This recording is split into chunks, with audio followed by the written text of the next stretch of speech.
speakers in the first panel. We move now to a panel on the economic and energy dimensions of Turkey-Israel relations. Throughout the past decade, the only area which seemed to be less affected from the political crisis was the economic dimension. Almost in a linear manner, the trade volume continued to grow. In fact, 2021 was a record year in mutual trade, and the trade volume reached, now according to Israeli statistics, $7 billion, and according to Turkish statistics, which are more optimistic, $8 billion, making Turkey and Israel important trade partners for each other. With regard to energy, we know that in the process that led to the 2016 normalization agreement between Israel and Turkey, there were talks between the sides about export of natural gas from Israel to Turkey. These talks did not end in an agreement, but in a statement from early February, President Erdogan raised again the possibility of gas exports from Israel. To discuss these issues, we are joined by two prominent speakers. Beside me, Ambassador Dr. Oded Eran and Dr. Guven. Let me briefly introduce them. Ambassador Dr. Eran is a senior research fellow at the Institute for National Security Studies. Among his various distinguished positions, he served as Israel's ambassador to the EU, covering NATO as well. And he was Israel's ambassador to Jordan and head of Israel's negotiation team with the Palestinians from 1999 to 2000. Dr. Sak is currently Director of Area Studies Program at the Economic Policy Research Foundation of Turkey, known as TEPAV, and President CEO of TEPAV Global, Washington, D.C. Previously, he was a faculty member of the Department of Public Finance at Ankara University and an external founding member of the Monetary Policy Council of the Central Bank of Turkey. In 2006, he transferred to the newly established TOB University of Economics and Technology. He was the founding managing director of TEPAV in 2004, which is the first and only economic policy think tank in Turkey. So let me start with you, Ambassador Eran.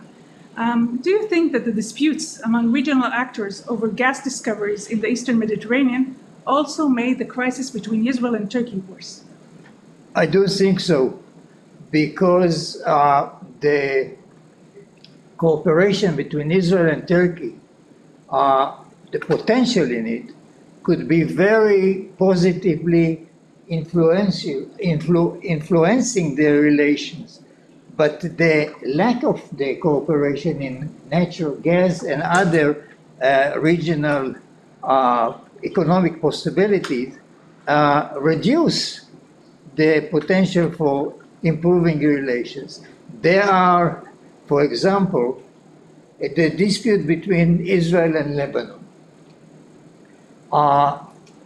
It is wider than the dispute over the demarcation of the exclusive economic zone between the two countries. But that in itself, this dispute, reduces the possibility, the feasibility of a pipeline which takes the gas from the East Mediterranean to the web of pipelines in Turkey and from there to Europe. The dispute between Cyprus and Turkey is another example that even if we could cooperate with Lebanon, then comes the question, how do we pass the pipeline through the EEZ of Cyprus and the whole question of northern Cyprus involved in this. The disputes between Egypt and Turkey over the demarcation between Libya and Turkey of the EEZ is another layer in the tension in the East Mediterranean, which makes the cooperation between Israel and Turkey more difficult than just the bilateral aspect of it. Thank you. Dr. Sak, I'll move to you. Do you think the economic crisis Turkey is currently undergoing through pushed it to get closer to Israel? And I think the first panel touched upon this issue also. Oh, yeah. Hello. Let me just say that, you know, the economic problems that we have in Turkey is our own making, basically. So I think, first of all, the solution to the issues that we have, because when you look at the Turkish economic performance in the last 2 or 3 years, during and after the pandemic, I think we made a significant, very quick recovery after the pandemic. If you look from 2019 to 2021, both in terms of exports, export capacity of the Turkish economy, and also the growth performance of the Turkish economy. But this happened despite the currency crisis that we have, despite the exchange rate depreciation, despite highly indebted companies in the country. So we have some problems, but I don't think that this opening is solely related with the economic problems that the country already has. I mean, I certainly believe that, you know, we have 2 countries, and we are talking about Israel and Turkey, that are both market economies in this region. That's why, as you have just mentioned, the export figures, I mean, the economic relations or the current economic relations between Israel and Turkey is continuing despite difficulties between the 2 capitals. The economic activity is still continuing. And also we have 2 industrial countries in the region. But I don't think the current opening, the current rapprochement process is totally only related with the economy. It's kind of, you know, if you look at the other things that are happening around this President Herzog's visit to Ankara nowadays, you know, Turkey, in fact, is trying to come in from the cold, which is good. Talking is good. Not talking is bad. So I think rebuilding old relationships in the region is a positive issue. Besides the economic issues, there is some potential that we can discuss. But I think this is not solely about the economy. Very interesting. Thank you very much. We can't ignore the situation in Ukraine and the war in Ukraine. I want to ask you, Ambassador Eran, after the cancellation of the Nord Stream 2 project, do you see greater chances for cooperation between Israel and Turkey in the export of natural gas? This is a very important question, because the situation around the Ukraine, especially in the natural gas and other resources, really resuscitates the whole option of other sources for Europe. But we have to be very careful. Number one, the whole East Mediterranean basin cannot be compared in terms of quantities to the Russian source. With all due respect to Egypt, Israel, Lebanon, we have natural gas, but not in the quantities consumed by Europe. We can alleviate some of the problems, but here comes the problem of the years wasted by not creating an alternative through Turkey, from Israel, Egypt, and the fact that Lebanon even didn't start to extract the natural gas. So the option is reopened for Turkey and Israel and other countries in the East Mediterranean, but it's not an immediate one, in the sense that we don't have a pipeline and we don't have installations in Israel to liquefy the gas, and Turkey doesn't have the other installations which are necessary for accepting liquefied gas, LNG. So the option is open, but it's not immediate. Thank you. Dr. Sak, Israel's imports from Turkey in 2021 amounted to $5 billion. Do you see potential for further growth in trade ties, or have we reached a ceiling? And what about experts from Israel? Where do you see potential for new directions? I also said a few things about this EastMed situation regarding the questions that you have asked to the Mr. Ambassador. Gallia? Yes, of course, please.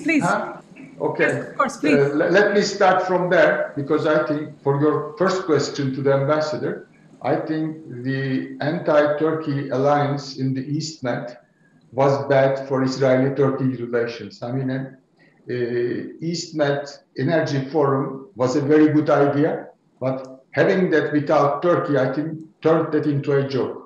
So I think that's one thing that deteriorated the relations, but also it's not only rests on Israel. There are issues on our side too regarding that, but that may require a longer time. I think there are two issues when it comes to thinking about the Israeli-Turkey relations from now on. There are two game changers that I'm seeing. One is the Green Deal that's going to reshape the geopolitical situation, the economic situation all around the world, and also in our region too at the same time, because this is kind of a technological renovation that's going to be needed for everywhere. And I think regarding that, I had this idea of, the major problem with Israeli-Turkey economic relations up until now is related with the depth of the relations. We couldn't deepen the relation by kind of cooperation between our companies, doing work together, because it's not understandable for Turkish companies to go to US and to other places for, looking for technological renovation, for the new techniques, etc. Israel is already here.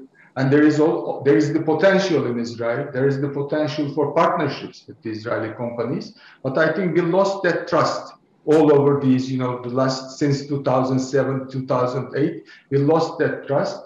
I think this is a good opportunity, because this Green Deal issue requires a capital-intensive economic transformation, technological renovation in all the sectors.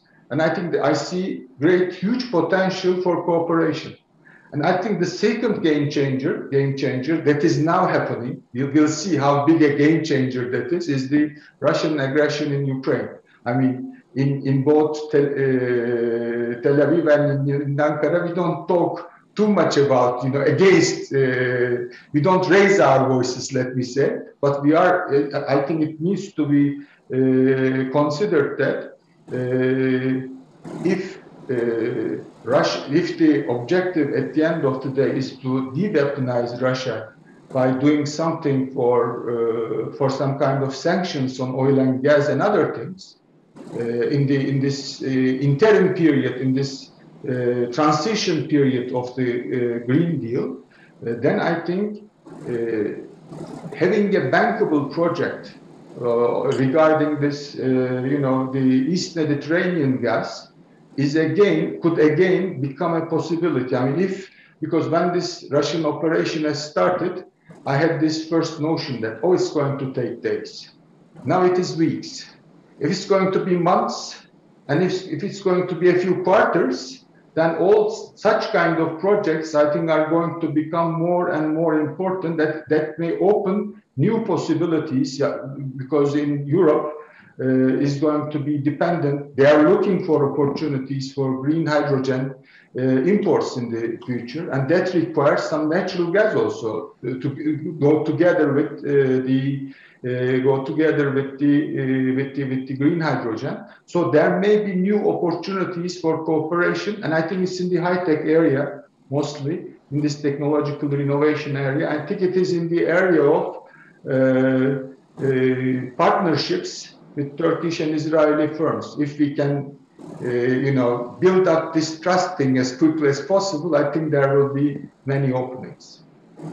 Thank you. Dr. Eran, you also worked a lot about projects for renewable energy in the region. How do you see Turkey involved in such projects? I take it from where Dr. Sak finished this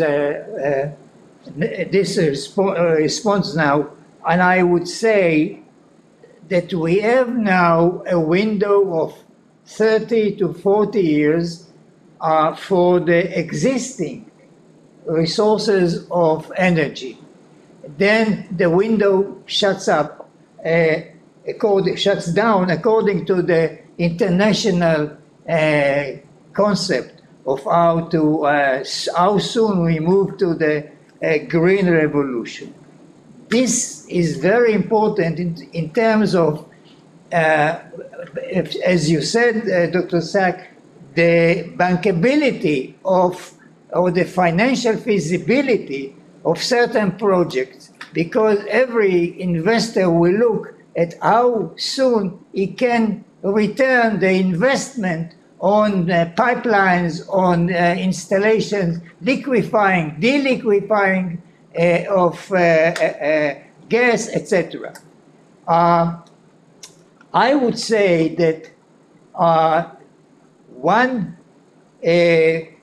possibility, which, and I regret that the European Union sort of abandoned it in the recent months, and that is the solar electricity line around the Mediterranean, because I think that Turkey then becomes a very important hub and link in this pipeline connecting the Middle East with which is the natural place to install all the solar energy production, solar electricity production, and therefore it would be very important if Turkey, Israel, other South Mediterranean countries could combine to come with some sort of a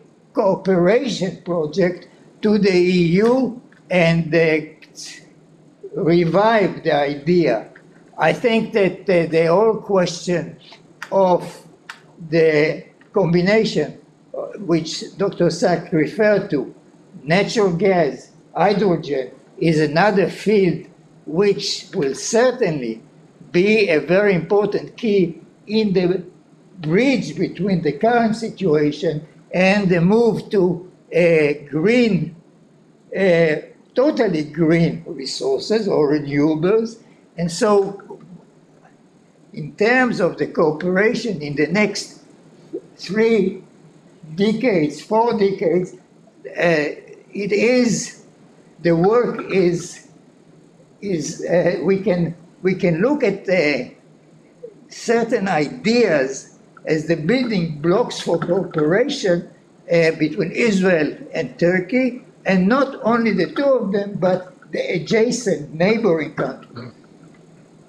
Right. I totally agree with you, Mr. Ambassador. I see a great potential. This is good news in my view, that there's potential for cooperation on renewables. And I want to take you, Dr. Sack, I didn't mention it in the opening remarks while presenting you, but you were also the coordinator of the Ankara Forum activities, which was a 3-party gathering of Turkish, Israeli, and Palestinian businessmen and government officials in the past. So I want to ask you, what role can Turkey have today in improving the economic situation of the Palestinians? Yeah, I first came to Israel, I think, when Ariel Sharon was disengaging from Gaza. So, and it was the idea of late Shimon Peres, I have to say, looking for possibilities for, cooperate, tripartite framework. And I have to say that, our project, after the Ankara Forum process, we had chosen an industrial estate project, and it didn't die. Let me tell you about that. Because after the Hamas takeover in Gaza, we left Gaza, and I started looking for a project place, because that was our idea, bringing Israeli, Palestinian companies together in a border estate. That was the objective. That was the culmination point of our discussions within the Ankara Forum. So we started looking for, because we have a company now, it's called TOBIS, we first started looking for places in the south. Then we have decided to move to Jenin because there was already an old German project, their industrial estate project. So we invested some money over there, and now together with KfW, in our land, let's say the border estate, we now have electricity and water treatment facilities, and I think after in 6 months, I think we'll take over the land and start an activity, some building activity over there, and hopefully at the beginning of next year we may have an industrial estate and start its operation. So the project that we have decided during the Ankara Forum is still continuing. We have a company that is registered both in Turkey and in Palestine, in PA now, by the PA now, but in Ramallah. But now we are going to register the company in Israel too, to make all the logistics easier. So the project that we have, the industrial estate, and then we'll start bringing companies to the area. I think it's still alive, and we are still working on the old project. It looks viable. Wonderful. We talked about the Palestinian, and there's one organization which was the Palestinian Authority and Israel are in, which is the East Mediterranean Gas Forum, but Turkey is not inside. Yeah. So I want to ask you, Ambassador Eran, do you think the East Med Gas Forum can be more inclusive, both in terms of who is inside the forum, and also more inclusive in terms of what topics it deals with? I mean, not only gas, but also, as we talked earlier, about renewables? I think that I sort of refer to the addition that you added, Dr. Sak, earlier in the discussion. And I want to say that, yes, Turkey is not a member, but it's not a decision that is in the hands of Israel, in the sense that basically it belongs to the whole question belongs to the historical current rivalry between Greece and Cyprus on the one hand, and Turkey on the other. From the real professional point of view, purely the economic point of view, it would have made great sense to have Turkey a member if we deal only with natural gas cooperation and other areas of cooperation in the East Mediterranean. But it is, as I said, it's not for Jordan, which is a member in this forum, not for Egypt, not for Israel, to solve the Greek-Turkish disputes and conflict. I think that, I hope that the visit of our president is just a small part in the change, a strategic change in Turkey, which eventually may result in a greater, at least economic cooperation between the various and all of the neighbors to the East Mediterranean basin. Let me add to your hope that in a few days we'll also see the Greek Prime Minister coming to Ankara, so maybe there is something being cooked in the region. Let me add one thing regarding that. I agree. I mean, I agree. The Cyprus problem, Cyprus issue, the relations between Turkey and Greece has also been prevented, our EU process too, at the same time. But nowadays, I'm also hearing better sound voices, let's say, from the President Anastasiadis' side.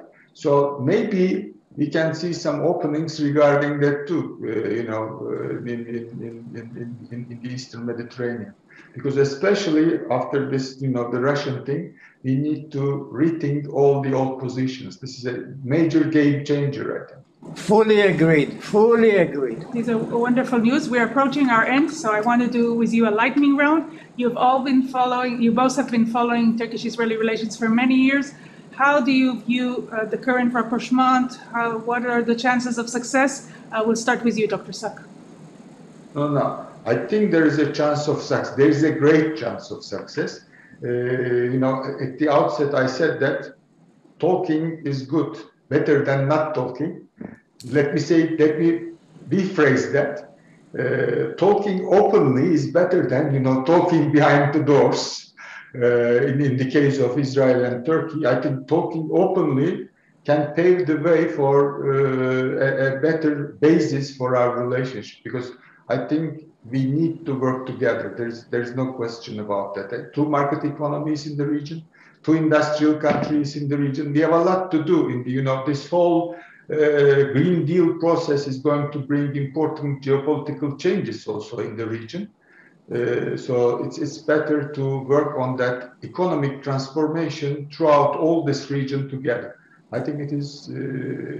I see this as a great opportunity. Let me say it that way. Ambassador Eran, your final words? Several things have happened in the recent decade.